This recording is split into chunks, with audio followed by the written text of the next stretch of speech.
दोस्तों, आज का जो मेरा विषय है वह आपका आज मैं डील करने वाला हूँ section 194 B and section 194 BB. Section 194 lottery, crossword, puzzle, card games इसको लेकर डील करता है और सेक्शन 194 बीबी हॉर्स रेसेस को लेकर डील कर रहा है। TDS on winning from lotteries, crossword, puzzles, card games ये 194 बी डील करता है and section 194 double B deal करता है winning from TDS on winning from horse races. आइए स्टार्ट करते हैं। सेक्शन 194 बी, पहले बी को डील करेंगे बाद में डबल बी को डील करेंगे। 194 बी क्या है? TDS on winning from lotteries और crossword puzzles paid to resident as well as non resident. तो सबसे पहले आप ये समझिए कि किसकी रिस्पॉन्सिबिलिटी है टीडीएस काटने की। Person responsible for paying to any person, देखिए मैं हाईलाइट कर दे रहा हूँ, person responsible for paying to any person by way of winning from lotteries, crossword puzzles, card game and any other game उसकी responsibility है।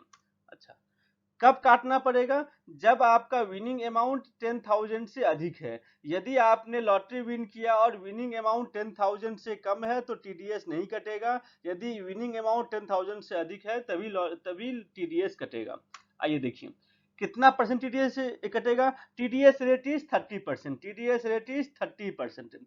But याद रखिएगा कि जब कहीं भी पेमेंट किया जाता है नॉन रेसिडेंट को तो उसके ऊपर हम लोग सरचार्ज सेस को ऐड कर देते हैं, हेल्थ एंड एजुकेशन सेस को ऐड कर देते हैं। तो इफेक्टिव रेट क्या होगा नॉन रेसिडेंट के केस में? 30% और उसको प्लस 4% से ऐड कर देंगे, टोटल विल बी 31.2%।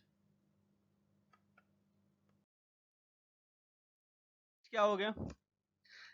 अब इससे मैंने कुछ एग्जांपल दिया। विनिंग, अब क्या होता है विनिंग, यदि आपको काइंड में मिला है, सपोज करो एक लॉटरी था, उसका विनिंग प्राइस था एक मारुति कार या एक बीएमडब्ल्यू कार जो भी था।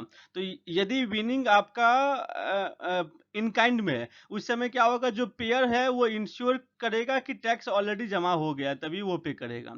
यदि विनिंग पार्टली इन कैश और पार्टली इन काइंड में है और जो कैश में है that is not sufficient to meet the TDS liability, उस केस में क्या होगा? उस केस में होगा the person responsible for paying shall before releasing the winning ensure that the tax has been paid. Ensure that the tax has been paid. समझ में आ गया? मतलब क्या हो गया, जो बंदा रिस्पॉन्सिबल है पेइंग के लिए वो बिफोर पे विनिंग फ्रॉम लॉटरीज इंश्योर कर लेगा कि टैक्स पे कर चुका गया इस विनिंग पर। क्लियर है? ये कब होगा? यदि कैश में होगा तो पहले ही काट लेगा, यदि इन काइंड में होगा तो इंश्योर करेगा।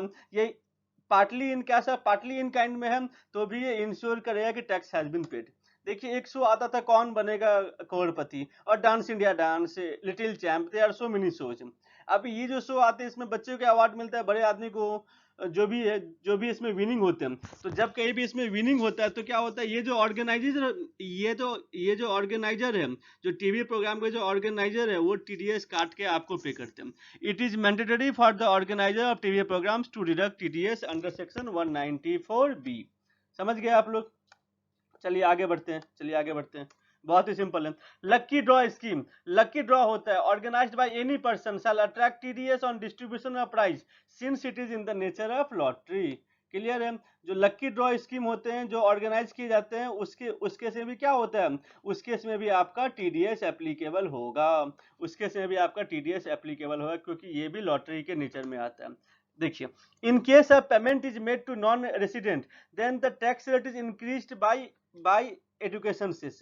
जो भी आपका एजुकेशन सेस से, हेल्थ एंड एजुकेशन सेस से टैक्स रेट इंक्रीज हो जाता है तो उस केस में क्या होगा, उस केस में TDS rate for the payment to non resident is 31.2%। Is it clear? आगे बढ़ते हैं, देखिए इसको समझते हैं। कितने बार क्या होते हैं जो कॉन्टेस्ट के, जो प्रोग्राम के या जो लकी ड्रॉ के इस तरीके की कंडीशन रहते हैं कि आपसे जो विनर होगा उसे टीडीएस नहीं काटा जाएगा। उस केस में क्या होगा, where organizer does not recover tax from winner as per terms of the contest। कोई बात नहीं, हम लोग पहले डील करेंगे कि यदि टीडीएस काटा जाता, कॉन्टेस्ट में कुछ ऐसा कंडीशन नहीं रहता तब क्या होता, और नहीं काटा जाएगा तब क्या होगा। देखिए क्या लिखा है, mister X are non resident, Mr. X non-resident wins a Maruti car in crossword puzzles on 1/3/2021, ठीक है, and the market price of the car is 2,40,000। The crossword puzzle was organized by Maruti company. बस यही तक आपका question को समझिए। तो उस केस में क्या होगा, मिस्टर एक्स क्या है, नॉन रेसिडेंट है और टीडीएस रेट कितना है 31.2% है। तो मिस्टर एक्स को कितना रुपया गाड़ी लेने से पहले कितना रुपया टीडीएस जमा करना पड़ता, टीडीएस जमा कर माने मिस्टर एक्स को टीडीएस पे करना पड़ता है मारुति कंपनी को, और मारुति कंपनी टीडीएस जमा करती है, कितना रुपया पे करना पड़ता है बताइए। तो 2,40,000 का 31.2% है, अमाउंट विल बी 74,880, 74,880, समझ गए, 74,880। ये पैसा आपको ये पैसा टीडीएस के रूप में पहले जमा करना पड़ता, फिर टीडीएस सर्टिफिकेट मिलता, उसके बाद ये कार मिस्टर एक्स को मिलता। लेकिन अब देखिए क्वेश्चन आगे बढ़ते, इस क्वेश्चन में आगे क्या दिया हुआ है, इस क्वेश्चन में आगे दिया हुआ है and as per terms of the TDS shall not be deducted from the winner, TDS नहीं काटा जाएगा विनर से। उस केस में क्या होगा, उस केस में जो पैसा आपको मिला है, जो मारुति कार आपको मिला है, इसमें और जो टीडीएस आप पे करोगे, मारुति कंपनी जो टीडीएस पे करेगा, वो अमाउंट प्लस जो गाड़ी मिला है वो अमाउंट, दोनों मिला के टोटल ही इनका माना जाएगा मिस्टर एक्स का। देखिए इसको कैसे निकालते हैं, 2,40,000 इसके ऊपर टीडीएस कितना हो गया 31.2%, and this 2,40,000 is up to how much, is equal to 100 minus में 31.2। ठीक है, ये जो 2,40,000 है ये कितना के इक्वल टू है, 100 माइनस में 31.2% के इक्वल टू है, क्योंकि इसमें क्या होगा टीडीएस का अमाउंट भी आएगा, इसमें टीडीएस का अमाउंट भी आएगा। अब मुझे ये बताओ कितना होगा 2,40,000 इंटू 31.2 डिवाइडेड बाई कितना होगा बताना, ये आपका पहला 100 माइनस में 31.2 इक्वल टू 68.8%। तो ये जो 2,40,000 है वो कितना के बराबर है, वो आपका 61.8% के बराबर है, वो दैट इज इक्वल टू 68.8%। अब मुझे ये बताना तो क्या होगा 2,40,000 इंटू 31.2 डिवाइडेड बाई 68.8 कितना आपका आ गया, टोटल अमाउंट इज 1,08,837। अब आप लोग बताओ टैक्सेबल इनकम मिस्टर एक्स के हैंड में कितना होगा, 2,40,000 प्लस में आपका 1,08,837, टोटल इक्वल टू 3,48,837। अब आप लोग एक काम करो, इसको क्रॉस चेक कर लो, 3,48,837 का 31.2% टीडीएस कितना होगा निकालिए, सेम अमाउंट आएगा 1,08,837। समझ गए, I hope this point is clear to all of you. ठीक है, चलिए आगे बढ़ते हैं।